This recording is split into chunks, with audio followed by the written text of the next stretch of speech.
there! Welcome to The Entrepreneur, where we uncover the secrets behind the inspiring stories and successes of entrepreneurs. I'm your host, Esther Edichumoa. A special thanks to Joycelyn Wigs and Beauty Avenue for making me look pretty, and thanks to Grandel Couture for my wonderful outfits.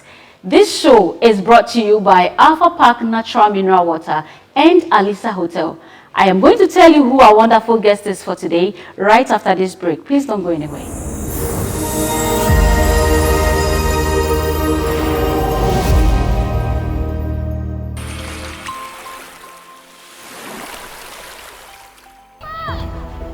Everyone has the opportunity to dream.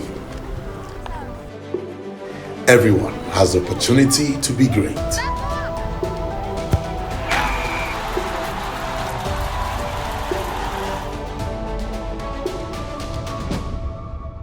Greatness is not just for a select few.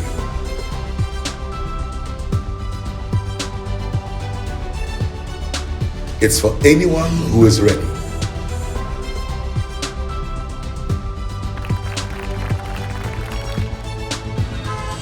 Fight for it. Break the limits.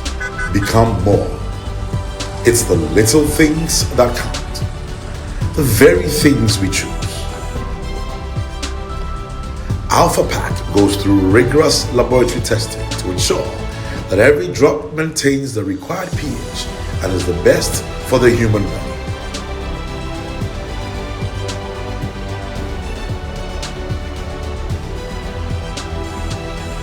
Choose refreshing. Choose life. Alpha Pack. Refreshing. Full of life.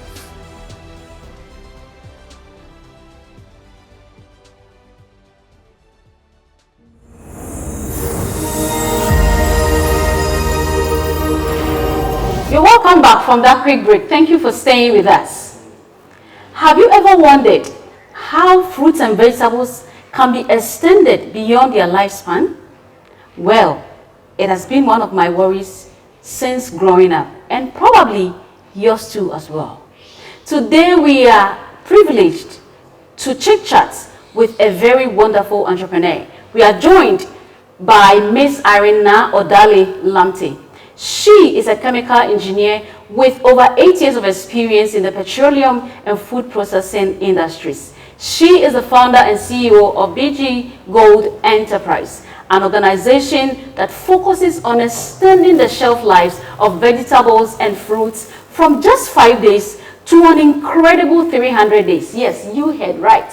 And their products are under the brand name Eassy Foods. We are going to hear more about her story and her inspiration. But before we do that, I would love to encourage you. Dream big, start small, but most importantly, start now. All right, let's hear from our guest and her wonderful story. Hi, Irene. Thank you so much for joining us on The Entrepreneur. Thank you.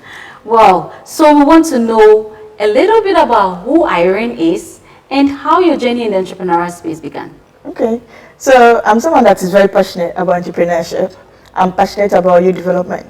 And I'm passionate about we as youth using the skills and the knowledge we have to develop things that are impactful and beneficial for our society. And that is basically what drove me into entrepreneurship. Basically to give back to community, but then also producing products that are beneficial and impactful with the knowledge and skill that I have. Wow. So what sparked, this thing has been a bother on my mind because there are times hampered back a harvest of fruits and vegetables. You go to the market and they are all rotten. And in no time, they are in shortage. We are carrying a lot of money to buy them. What inspired you to come up with a product that changes the lifespan of fruits and vegetables from 5 days to a whopping 300 days? Well, so the focus groups for my business is actually two. And there are two people that are very important to me. The number one is the farmer. Okay. So like you mentioned, fruits going out of season, fruits actually staying on the farm to rot. We wanted to make it possible that the farmers do not lose their hard work. So we are able to take fruit from them that would have otherwise gotten rotten, spoiled, or underbought. Most of the time we have this middleman that steals from these farmers, let me call it so, and then they lose their money. So my first focus was to make sure that the farmers get the benefit from their hard work. And then with the consumers, I wanted to make sure that Ghanaians are eating well. Ghanaians are eating well. Fruits and vegetables, since we're taught in basic school, we're supposed to be part of the staples of the meals we eat. Exactly. But then when you come around, you realize that fruits and vegetables are very expensive. Very expensive and almost inaccessible. And because of that, a lot of people end up adulterating the product they sell to consumers as healthy. And I wanted to come up with something that was authentic and true and beneficial to the community. I wanted Ghanaians to be in good health and then farmers to also have reward for their hard work. Wow. So when this desire was burning in your heart and you wanted to do it, what were some of the earlier steps you took to make the dream come to life? Well, the first one would be education. I'm a chemical engineer. I studied petrochemical engineering and chemical engineering. And then during my master's period, I did product development. And that birthed the idea of the fact that I could actually create things that would benefit society. So yes, my background, education, then my passion. Personal passion to see the purpose that God has given me come to life. So my passion to create, to be innovative, also drove me into starting to build these products. And then the last one would be basically planning and execution, because I had education, I had a passion, but it took a lot of planning and finally making the first move for me to actually get to the point I am today. I love that about planning, because sometimes we are so enthused about the idea, we hardly sit down to plan, and then we start off and then boom, everything falls apart. Yeah. So I want you to please tell us a little bit about what planning you did and then what execution you did. Okay, so the planning I did took a lot, it was a lot of research. Okay. I had to spend a lot of time. It took me a few years, actually, deciding to become an entrepreneur. And then during those periods, I was looking at my resources, I was looking at my skill, I was looking at the environment, and then deciding that with these things combined, what can I bring out that will be profitable and beneficial? So yes, planning took a lot of time. I had to decide on what I wanted to sell, how I would sell it, who I'll sell it to, and then what I'll make out of it. And so, and then planning, we think a lot, and then we call it planning. But planning is not planning until you write it down and you meditate on it over and over again. So yes, I sat down over 3 years thinking of what to do. And then when I finally decided on what to do, I sat down and wrote a whole business plan. With everything I wanted to do and the channels I wanted to use and the stakeholders that were going to work with me and then the benefits that I wanted to give to my customers. Wow. What was the first experience like when the first product came out? Well, thank God for friends. We eat different things. Thank God for friends, because when the first product came out, I was very excited. You know, it was new. The product I came out with the first time was very new. It was not anywhere. I started with smoothie mix, and those were not very popular on the market at the time. So it was a very innovative idea, and I had a lot of people that were curious about it. So my first advertisement, I sold like 5. And most of them were actually my friends who wanted to support what I was doing. That's why I said, thank God for friends. And then the good thing was that because I started, and then my friends bought very quickly, I was able to learn my lessons very, very, very early. And then I iterated, and over time, I had a very wonderful product that I could actually sell to the whole of Ghana. Because I've sold products from Tamale to, I've even sold products in Liberia, so yeah. Whoa, that's pretty good. So if you don't have friends, go get one. If you're thinking of entering the entrepreneurial space, it's very important. All right, so when you moved from your friends and now facing the real world and the markets, there are competition. I mean, you're trying to bring something new. We have fruit juices that are not actually fruit juices, but you want to bring something that is healthy. How did you deal with the competition? Talking about pricing, talking about getting customers, being accepted on the market, because now they are no more your friends. How did you go about it? Well, it was important, and that's one of the things. When I was planning, I was able to define a unique selling point. What actual value I'm giving to the customer. So, because even with your friends, they will buy from you once because they like you, but they will not buy from you twice before. They will buy for value.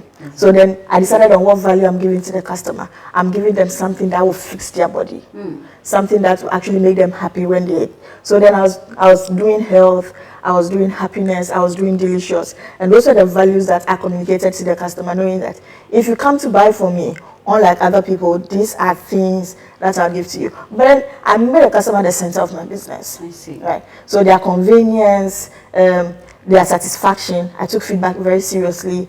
Competition was there, like competition on the market there. It is very tight. But then once you're able to identify your customers and then you give them what they desire, they're able to stick to you, or at least you get a big portion of them. So that's what I have done. Make the customer the center of my business and make sure that their feedbacks, I take them in and I work on them very quickly. Customer satisfaction, very key. So what do you think is the key decision or step you took that contributed to your success? Well, in business, the first one would be being resilient. Okay. Because the success came over time and overdoing, and then taking a step at a time. Exactly. So the resilience not to stop when things were hard, because if you're going to run a business, things will be really hard. It's going to be really hard. So the resilience for me is the first thing I'll contribute my success to. But thank God I had education. Thank God that I had mentors and then coaches that will assist me through the difficult times. And then also the fact that I had customers that responded very quickly to my... Wow. So then I got cash flow to be able to continue in the business. Then you are lucky. I'm lucky. Like you said, if you don't have friends, go look for friends, because they are very pivotal in... very pivotal. Yeah. So how do you manage your time, the times we are in, to stay productive? Because it looks like now the market taste changes so quickly. Yeah. And tomorrow you go is today, today you go is today, tomorrow you go is another thing. How do you manage your time to stay productive? We'll come back to planning and then strategizing. So we have a business, a product actually that takes a long course for finish. Okay. We have to do sourcing. Sometimes we source as far as Kintampo. Whoa. Yes. We source as far as Dodowa. We source as far as Apam. We source as far as Nsuma. Right? And that's like going on long journeys to source different ingredients that we combine to make our product. Once we source and we bring it to the site, now we have to do the actual processing work on it, which also takes a bit of time. And then after that, now we distribute so that our customers can actually receive the product and enjoy it. And all of this, to be able to do this effectively within a short period of time, people say 24 hours is not enough anymore. Within the short period of time that we have, for me it's planning and then also praying for above guidance. Wow. Are there special daily habits or routines you follow that you think has really, got you to the level where you are? Absolutely, absolutely. For me, my mind is very important to me. Your mind? Yes. My mind is very important to me. I tell my workers all the time, I work with my mind. If you see me sitting quietly, don't come and disturb me. It means I'm working. Wow. So I make sure that my mind is at a good place. How do you do that? Pray. Okay. Make sure that you connect with the Supreme Being. Wow. Write out your thoughts, journal, and then get yourself connected to what actually grounds you. Because life in itself is very difficult, and now having to manage people, processes, and equipment can be very, very tedious. So it's important that you have something that grounds you. And for me, that is what I count on to keep my mind sane, so I can actually use that mind to work on the other things around me. Exactly. I know you are an advocate or an advocate for mental health. Yeah. I want us to go into it because now more than ever, it looks to be a very key thing that we must look at as entrepreneurs. But we'll do that right after this break. We're going for a quick break. I want to say a very big thank you to Joyce Love Wigs and Beauty Avenue for my beautiful wig and makeup, and Grandeur Couture for my wonderful outfits. This beautiful dress you see was sewn right here in Ghana. It's not imported. So for any occasion, contact them for your beautiful outfits. This show is brought to you by Alpha Park Natural Mineral Water and Alisa Hotel, our location sponsor. They have given us a beautiful space to make our production possible. Please stay with us.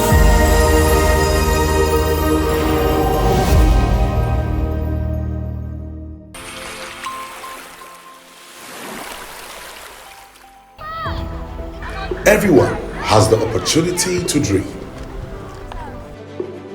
Everyone has the opportunity to be great.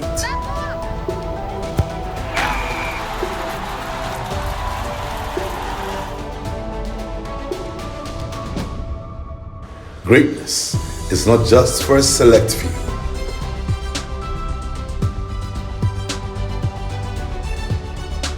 It's for anyone who is ready.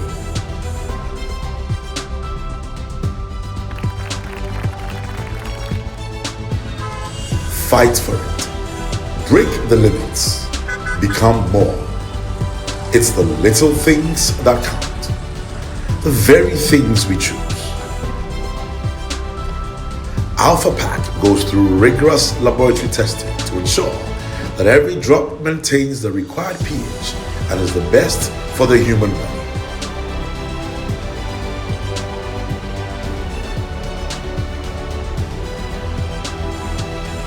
Choose refreshing. Choose life. Alpha Pack. Refreshing. Full of life.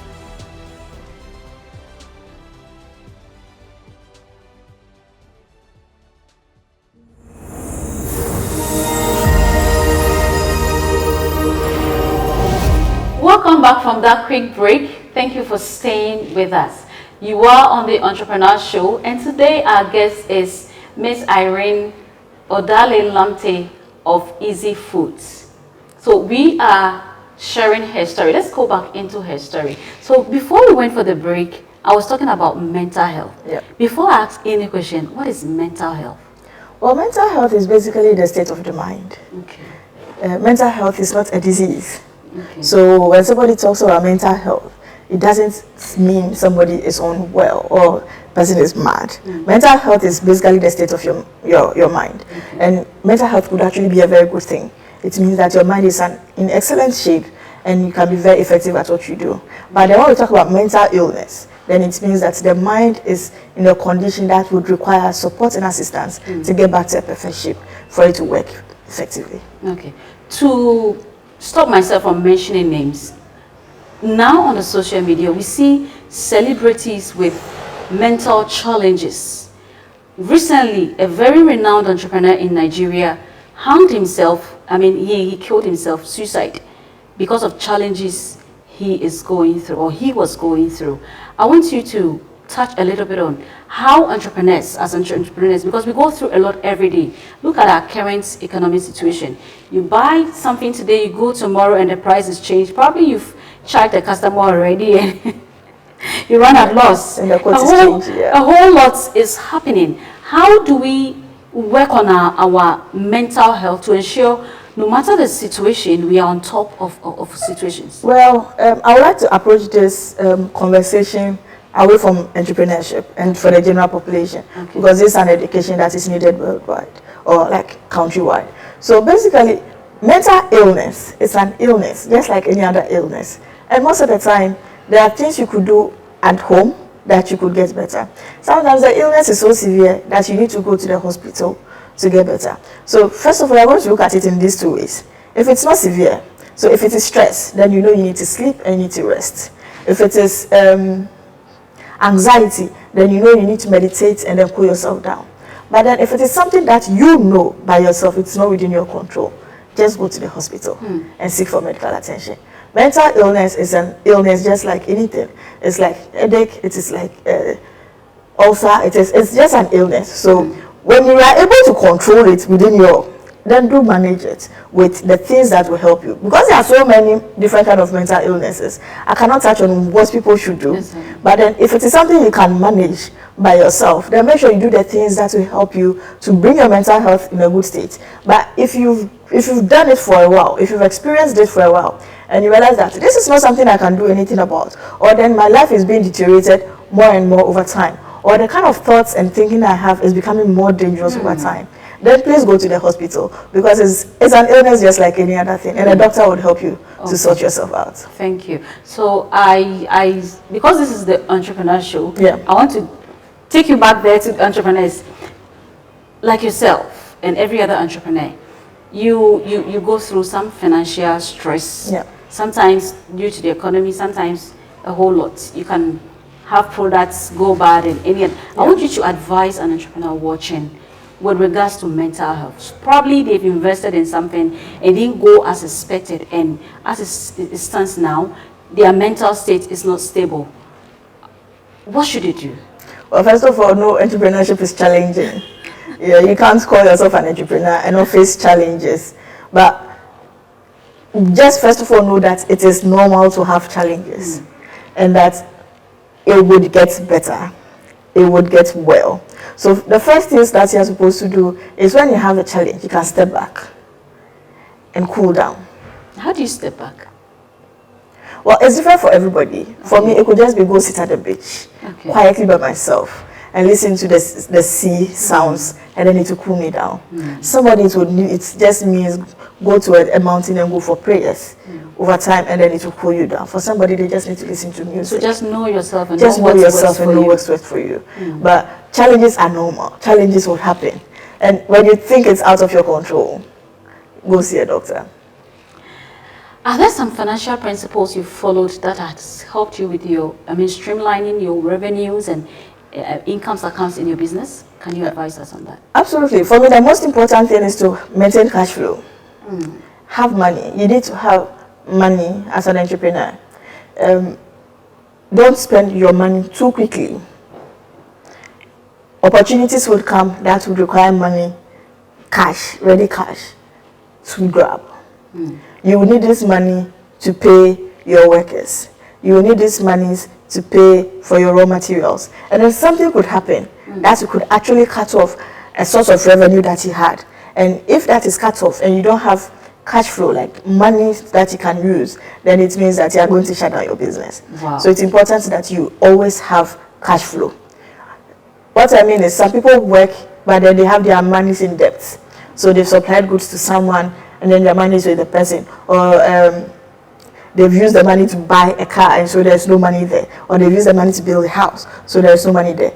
No, that is not the best. There should always be cash flow. You should always have cash at hand, so that in case of eventualities, that is something that can help you recover very quickly, and then also will help you to operate the business. Because you see, there's a business that give you money in the first stages. What is worse is that business takes a lot of money in the first stages, and without money, it will make your process slow, or then it will cause you to shut down. That's very true. Now, what is that biggest challenge you faced since you started business, and how did you turn it around?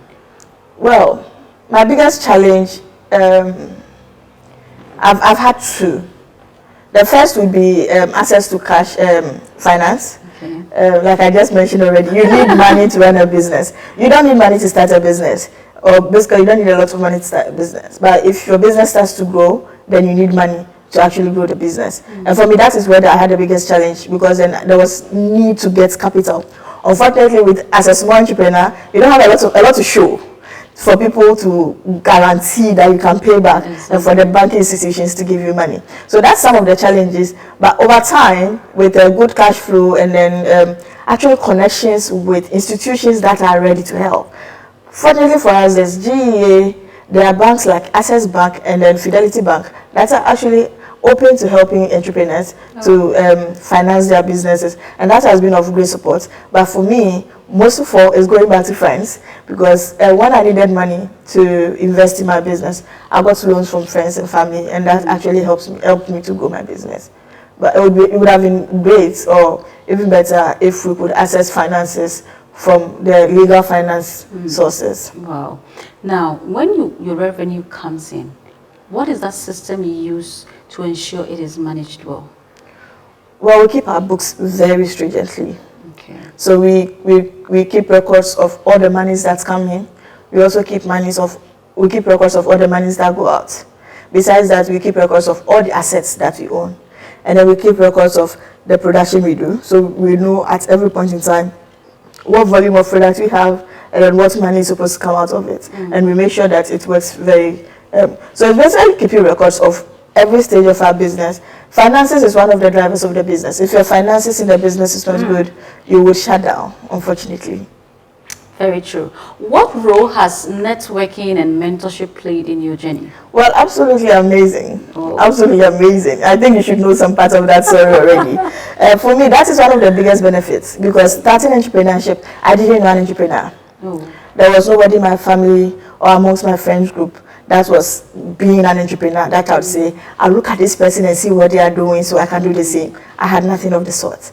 So it took to connecting with other entrepreneurs, when I got opportunity, and that is what we call networking, basically. Exactly. Meeting other entrepreneurs, seeing what people have done and learning from them, asking questions, and actually having someone to call even when things are just hard. That is the essence of entrepreneurship. I've had amazing opportunities of knowledge. I've had amazing business opportunities where some people have bought major volumes from me because of networking. And then I've also had basically made amazing friends who keep giving me opportunities because of networking. If there's one thing you would love to change since you started in your journey, what would that thing be? Oh, be less afraid. Whoa. Yeah, to be less afraid. If there was one thing I could change, it would be to be less afraid. Because being afraid made me want to do things slowly, which is good. But then maybe when you are too slow, then it is not the best. So if I was not as afraid as I was when I was starting, I probably would have done better than I have, even though I'm very, very proud of where I am now. But being less afraid would have given me more outputs from what I have done. So now you are less afraid. Oh, I'm fearless. How do you do that? I'm fearless. Or it comes by experience? I think it comes over time. And then it's also security. You know, as human beings, if you are going to fall and you know you are going to fall in an abyss, you'll be scared. But if you know you are going to fall, but you fall on a cushion, you'll be less afraid of where you're walking. So basically, over time, I've been able to, my family actually and my friends have been able to help me create a mindset and believe that there's actually a cushion to catch me. So with that cushion in place, I'm actually very fearless. And with process, you also learn more. You get to know what will work, what will not work. With networking, you know what opportunities are available. If everything burns today, I know who to contact to actually start afresh again. So yeah, now I'm quite fearless. Oh. Yeah, I'm fearless. So talk to that aspiring entrepreneur. Yeah. How do they manage fear? Because sometimes when you are starting, there's this thing they call anxiety paralysis. Yeah. You're unsure of everything, and you begin to think through. You are too critical. You just don't want to make mistakes. What should they do? Well, I can't tell the new entrepreneur to be fearless. You know, you need some level of fear to manage. But what I need to tell them is that do it regardless. Okay. Even with the sensation of fears, even with anxiety, make that move. Don't stop because you feel you're afraid or you feel it will not go well. Entrepreneurship is risk. So that level of fear of would it work, will it not work, will always be there. But do it regardless because it will work. Like 90% of the time it actually works. So don't be afraid too much. Your final words to our viewers. Well, my final words to the entrepreneurs out there is that they should keep at it. Entrepreneurship is rewarding. It's so amazing. The benefits are exponential. Like you can be making 5 cedi today, and then the next minute you're making like 100,000, and that is the benefit of it. So it's hard, it's super hard, but keep at it. Be resilient, persevere, and then the benefits will be there. You will get the benefits you're looking for. Wow, Irene, we want to know what Eassy Foods is all about. What do you do, and how can people reach you? Well, Eassy Foods is a business that processes vegetables and fruits into finished products. What we want to do is to extend the lifespan of the product in its natural state, and also giving value to the customer. So we have delicious natural juices, delicious smoothies, and then dry fruits that we serve to the general populace. You can contact me on 0545 984061. We supply to events like funerals, weddings. We supply to hotels for their buffet activities, and then we supply to homes so that your kids can have healthy, delicious drinks to take to school and not be so sugar-laden. Wow. It's been an amazing time spent with you. Yeah. Your advice, your inspiration. You are an inspiration. Thank you. Because farmers need people like you to thrive. Thank you so much for sharing your wonderful journey with us. And I know that somebody who watched you is inspired already. Thank you. This has been The Entrepreneur. Thank you so much for staying with us, and thank you for listening to this wonderful story. We know that you've picked a thing or two. Please don't change that dial, because every week we'll be coming your way with wonderful stories like this to feed your entrepreneurial aspirations. This is your host, Esther Edichumua. Thanks for joining us.